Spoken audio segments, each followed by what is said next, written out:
আমরা রাজনীতিটাকে এমন ভাবে নিয়ে যেতে চাই প্রত্যক্ষ বা পরোক্ষভাবে কৃষির সাথে জড়িত। কৃষক যদি উৎপাদন বাড়াতে সক্ষম হয়, শহীদ জিয়ার সময় খাল কাটা কর্মসূচি শুরু হয়েছে। বাংলাদেশের অর্ধেক জনসংখ্যার মতন মানুষ প্রত্যক্ষ বা পরোক্ষভাবে কৃষির সাথে জড়িত। মানুষের বা দেশের সব সর্বমোট জনসংখ্যার বেশিরভাগ মানুষ তো গ্রামেই বাস করে, এবং গ্রামে যারা বাস করে কম বেশি সেই মানুষগুলো কৃষি কাজের সাথে জড়িত। আজকে কৃষক যদি ভালো থাকে, কৃষক যদি তার উৎপাদিত পণ্যের ন্যায্য মূল্য পায়, তাহলে সামগ্রিকভাবে দেশ ভালো থাকবে। কৃষক যদি উৎপাদন বাড়াতে সক্ষম হয়, তাহলে দেশের বাকি মানুষ স্বল্প মূল্যে ন্যায্য মূল্যে কৃষি উৎপাদিত পণ্যগুলো তারা পাবে। এবং সেই জন্যই কিন্তু কৃষকের পাশে এসে দাঁড়ানোর জন্য, কৃষককে সহযোগিতা করার জন্য, কৃষককে ভালোভাবে সহযোগিতা করার জন্য আমরা সেই জন্য কৃষি কার্ডের মতন একটি প্রকল্প হাতে নিয়েছি, যে আমরা দেশের মানুষের সমর্থন নিয়ে সরকার গঠনে সক্ষম হলে কৃষকদের পাশে দাঁড়াবো।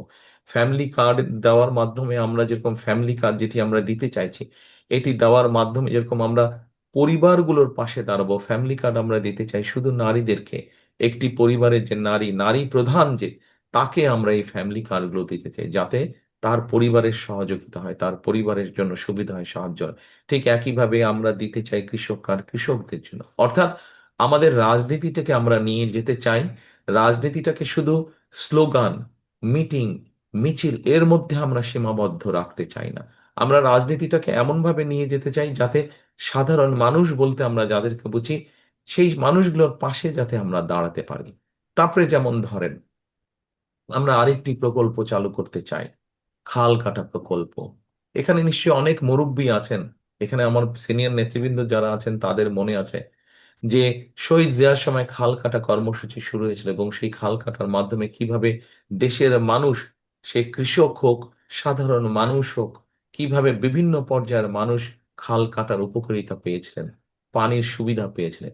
সেই খাল কাটা বন্ধ হয়ে যাওয়ার কারণে আমরা আজকে দেখেছি যে গ্রামে গঞ্জে উপজেলায় জেলা পর্যায়ে খাল নদীগুলা বন্ধ হয়ে যাওয়াতে মানুষ কষ্টের মধ্যে, পানির কষ্ট ভোগ করছে মানুষ। ঠিক একইভাবে কৃষকরা সেচ সুবিধা থেকে বঞ্চিত। আমরা যখন আজকে টিউবওয়েল বসাচ্ছি সেচের পানি পাওয়ার জন্য, গভীর টিউবওয়েল বসাচ্ছি আমরা। আজকে থেকে 20 বছর আগে যদি 200 ফিট পানি পেতাম, 100 ফিটে পানি পেতাম, আজকে সেখানে 1000 ফিট চলে যাচ্ছে, তারপরেও পানি পাওয়া যাচ্ছে না। এরকম অনেক জায়গা আছে।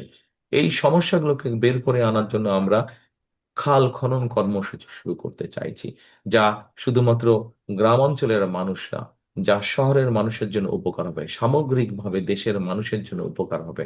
পানির সমস্যার সমাধান আমরা দেখি কি, বর্ষাকালে যখন অতিবৃষ্টি হয়, অথবা সীমান্তের ওপার থেকে যখন হঠাৎ করে বাঁধ খুলে দেওয়া হয়, আমাদের দেশের বিভিন্ন অঞ্চল ভেসে যায় পানিতে, মানুষের দুর্দশা বেড়ে যায়, ঘর বাড়ি ভেঙে যায়, গবাদি পশু ভেসে চলে যাচ্ছে।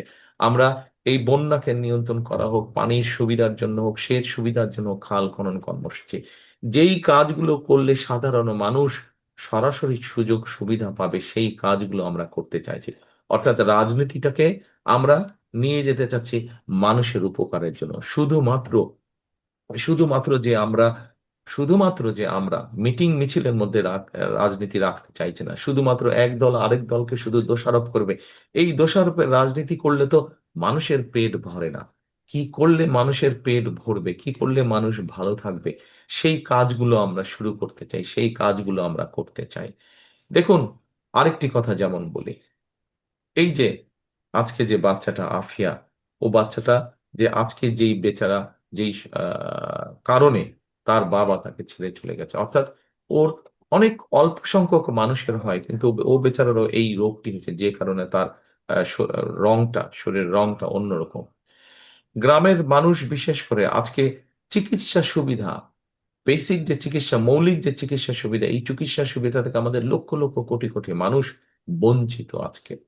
আমরা গ্রামের মানুষের কাছে, বিশেষ করে মা বোনদের কাছে, বিশেষ করে শিশুরা যাতে গ্রামে যারা বসবাস করছেন তারা যাতে স্বাস্থ্য সুবিধা পান, সেই জন্য আমরা একটি পরিকল্পনা গ্রহণ করেছি।